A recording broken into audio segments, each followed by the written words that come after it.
Hi all. അപ്പോൾ star മേക്കറിൻ്റെ ചെറിയൊരു helping tutorial demo വീഡിയോയിലേക്ക് എല്ലാവർക്കും സ്വാഗതം. അപ്പോൾ നമ്മുടെ സ്റ്റാർ മേക്കറിൽ സൈനപ്പ് ഒക്കെ ചെയ്ത് ആപ്പൊക്കെ ഡൗൺലോഡ് ചെയ്ത് ലോഗിനൊക്കെ ചെയ്ത് കഴിഞ്ഞാൽ നമുക്ക് മിഡിൽ ബട്ടണിൽ സെർച്ച് സോങ് ചെയ്യാം.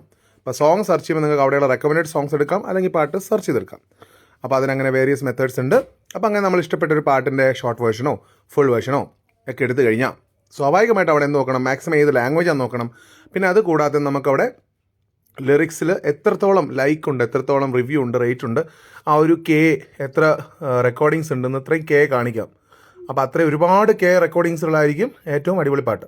അപ്പോൾ അതിൽ തന്നെ നിങ്ങൾ പാട്ട് ലിറിക്സ് എടുത്തു കഴിഞ്ഞാൽ നിങ്ങൾക്ക് 3 ഓപ്ഷൻ ഉണ്ട്: സോളോ, ഡ്യുവറ്റ്, ഗ്രൂപ്പ് ഓപ്ഷൻ. അപ്പോൾ സോളോ നിങ്ങൾക്ക് ഒറ്റയ്ക്ക് പാട്ട് പാടാം. ഡ്യുവറ്റ് ഓപ്ഷൻ ആണെങ്കിൽ നിങ്ങൾക്ക് ഒരു ഡ്യുവറ്റ് ക്രിയേറ്റ് ചെയ്യാം വേറൊക്കെ പാടാൻ വേണ്ടിയിട്ട്. അതുപോലെ തന്നെ നമുക്ക് എന്ത് ചെയ്യാം, വേറെ ആൾ പാടി വെച്ചിട്ടുള്ള ഡ്യുവറ്റ് നമുക്ക് രണ്ടാമത്തെ സിംഗറായിട്ട് ജോയിൻ ചെയ്യാൻ പറ്റും. അപ്പോൾ അങ്ങനെ 3 ഓപ്ഷനാണുള്ളത്.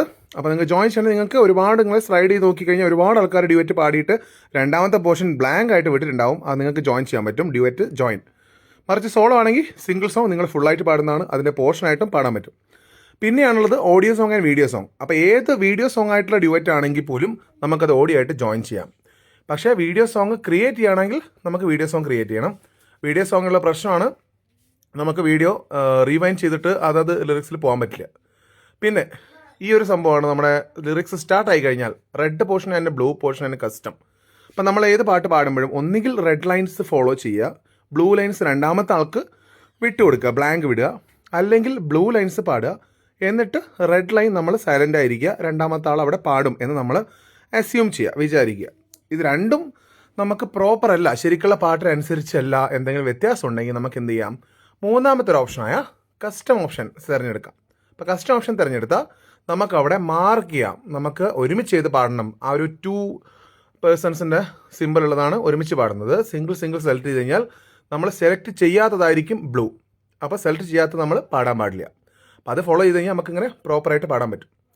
പിന്നെ നമുക്കത് പോസ് ചെയ്യാൻ വേണമെങ്കിൽ വീഡിയോ സോങ് നമുക്കങ്ങനെ റീസ്റ്റാർട്ട് ചെയ്തിട്ട് സ്കിപ്പ് ചെയ്തിട്ട് നമുക്ക് വേണ്ട ലൈൻസ് പാടാൻ പറ്റില്ല, പക്ഷേ ഓഡിയോ സോങ് അങ്ങനെ പാടാൻ പറ്റും. പിന്നെ അടുത്താണ് നമ്മുടെ മെയിൻ ആയിട്ടുള്ള സെറ്റിങ്സ്. അപ്പോൾ ആ ഒരു മിക്സർ പോയി കഴിഞ്ഞാൽ നമുക്ക് സെറ്റിങ്സ് നോക്കാൻ പറ്റും. നമ്മുടെ വയേർഡ് ഇയർഫോൺ കുത്തി കഴിഞ്ഞാൽ അവിടെ ഇയർഫോൺ ഫീഡ്ബാക്ക് ഉണ്ട്. അതിന് താഴെ നമുക്ക് വോയിസ് എത്ര ലെവലുണ്ട്, മ്യൂസിക് എത്ര ലെവലുണ്ട്, നമുക്ക് തന്നെ എഫക്റ്റ് കസ്റ്റം വേണോ, വേറെ ഏതെങ്കിലും കരോക്കെ മ്യൂസിക് എഫക്ട്സ് വേണോ. അപ്പോൾ കസ്റ്റം സെലക്ട് ചെയ്ത് നമുക്ക് എന്ത് പറ്റും, റിവർബ് ആൻഡ് റൂം സൈസ് നമുക്ക് അഡ്ജസ്റ്റ് ചെയ്യാൻ പറ്റും. എത്രത്തോളം നമുക്ക് റിവർബ് എഫക്റ്റ് വേണം, റൂം സൈസ് എക്കോ കൂട്ടണം കുറയ്ക്കണം, ആ ഒരു സംഭവം സെറ്റ് ചെയ്യാൻ പറ്റും.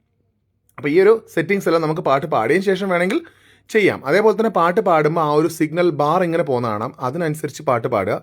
പിന്നെ പാട്ട് പാടിയ ശേഷം നമുക്ക് മുകളിലൊരു പ്ലേ ബട്ടൺ കാണാം. ആ ഒരു പ്ലേ ബട്ടൺ പാടിയിട്ട് നമ്മൾ പാടുന്നത് പാടിയത് ശരിയാണോ, കറക്റ്റ് ആണോ എന്ന് നോക്കാം. അതിനനുസരിച്ച് നമുക്ക് സ്വയം ഇമ്പ്രൂവ് ചെയ്യാം നമ്മുടെ പാട്ട്. അപ്പോൾ ഇതിൽ ലേറ്റൻസി അഡ്ജസ്റ്റ്, ഡീനോയ്സ് ആൻഡ് ഈക്വലൈസർ, അങ്ങനെ 3 സെറ്റിങ്സ് കാണാം. ഇത് പാട്ട് പാടിക്കഴിഞ്ഞാലാണ് സ്വാഭാവികമായിട്ട് കാണുക. അപ്പോൾ അത് ഒരു പ്രാവശ്യം സെറ്റ് ചെയ്ത് നമുക്ക് എല്ലാ പാട്ടിനും ആപ്ലിക്കബിൾ ആണ്. അപ്പോൾ നമുക്ക് പാട്ട് ഇങ്ങനെ നമ്മൾ പ്ലേ ചെയ്ത് നോക്കാം, നമുക്ക് മ്യൂസിക്കും കരോക്കിയും മാച്ച് ആണോ എന്നൊക്കെ നോക്കിക്കഴിഞ്ഞാൽ. പിന്നെ വേറൊരു ഓപ്ഷനാണ് അവിടെ ഉള്ളത്, സ്ലൈഡ് ഷോ. നമുക്ക് സ്ലൈഡ് ഷോ ഇങ്ങനെ പോകാൻ വേണ്ടിയിട്ട് ഇമേജസ് അപ്ലോഡ് ചെയ്യാം. അല്ലെങ്കിൽ റൈറ്റ് സൈഡിൽ ടെംപ്ലേറ്റ്സ് ഉണ്ട്, ടെംപ്ലേറ്റ്സ് നമുക്ക് വേണമെങ്കിൽ ഒരു ടെംപ്ലേറ്റ് സെലക്ട് ചെയ്യാം. അപ്പോൾ അതവിടെ ഓടിക്കൊണ്ടിരിക്കും, പ്ലേ ആവും. പിന്നെ രണ്ടാം സംഭവമാണ് ലേറ്റൻസി അഡ്ജസ്റ്റ് ഞാൻ നേരത്തെ പറഞ്ഞത്. അപ്പോൾ ലേറ്റൻസി അഡ്ജസ്റ്റ് എന്ത് ചെയ്യാന്ന് വെച്ചാൽ നമ്മൾ ഇയർഫോൺ കുത്തിയിട്ടുണ്ടെങ്കിൽ വയേർഡ് ഇയർഫോൺ റിമൂവ് ചെയ്തിട്ട് ഓട്ടോ അഡ്ജസ്റ്റ് കൊടുക്കാം. അപ്പോൾ അതൊരു പീപ്പ് എന്ന് പറഞ്ഞിട്ട് ഒരു 60 സെക്കൻഡ്സോ 30 സെക്കൻഡ്സോ എടുത്തിട്ട് നമുക്ക് അഡ്ജസ്റ്റ് ചെയ്യാം. അടുത്ത സാധനമാണ് നമുക്ക് നോയ്സ് ഉണ്ടെങ്കിൽ റെഡ്യൂസ് ചെയ്യാനാണ്. അപ്പോൾ അതില്ലെങ്കിൽ ബൈ ഡിഫോൾട്ട് ഓഫ് ആക്കി വെക്കുക. നോയ്സ് ഉണ്ടെങ്കിൽ നിങ്ങൾ അഡ്ജസ്റ്റ് ചെയ്ത് നോക്കുക. എന്തൊക്കെ സെറ്റിങ്സ് ചെയ്താലും, ഈക്വലൈസർ ആണെങ്കിൽ ഈക്വലൈസർ ചെയ്താലും നമുക്ക് അറിയില്ലെങ്കിൽ ബൈ ഡിഫോൾട്ട് നോൺ വെക്കുക. അല്ലെങ്കിൽ നിങ്ങൾക്ക് സെറ്റിങ്സ് ചെയ്ത് നോക്കുക. പക്ഷേ മുകളിൽ പ്ലേ ചെയ്ത് നോക്കുക. 2-3 സെക്കൻഡ്സ് കൊണ്ട് അത് എഫക്റ്റ് വരും. എന്നിട്ട് ഓക്കെ ആണ്, സാറ്റിസ്ഫൈഡ് ആണെങ്കിൽ മാത്രം പോസ്റ്റ് ചെയ്യുക. ആൻഡ് ഫൈനൽ പരിപാടിയാണ് പോസ്റ്റ് ചെയ്യുന്നത്. നമുക്ക് hi hello this is beautiful song, join with me. വേറെ ആൾ ജോയിൻ ചെയ്താണെങ്കിൽ അവരുടെ ബ്യൂട്ടിഫുൾ ഇൻവൈറ്റ് എന്ന് പറയാം, #ടാഗ്സ് ഇടാം. ഷോർട്ട് സോങ് ആണ്, മലയാളമാണ്, ഇംഗ്ലീഷാണ്, ഹിന്ദിയാണ്, അങ്ങനെ പ്ലീസ് ജോയിൻ വിത്ത് മീ എന്നൊക്കെ കൊടുത്തിട്ട് നമ്മളെ ഫോളോവേഴ്സിന് ഇൻവൈറ്റ് ചെയ്യണോ, നമ്മുടെ ഫാമിലി മെമ്പേഴ്സിന് ഇൻവൈറ്റ് ചെയ്യണോ, ഫാമിലി ഗ്രൂപ്പ് ആ ഒരു ഗ്രൂപ്പ് മെമ്പേഴ്സിന് ഇൻവൈറ്റ് ചെയ്യണോ, നമ്മുടെ ഫാമിലി ഗ്രൂപ്പ് ചാറ്റിൽ ഇത് പോസ്റ്റ് ചെയ്യണോ, അങ്ങനെയൊക്കെ ചെയ്യാം. അപ്പോൾ ഇതൊരു വളരെ ചെറിയ വീഡിയോ ആണ്. Hope you like this video and other videos available ആണ്.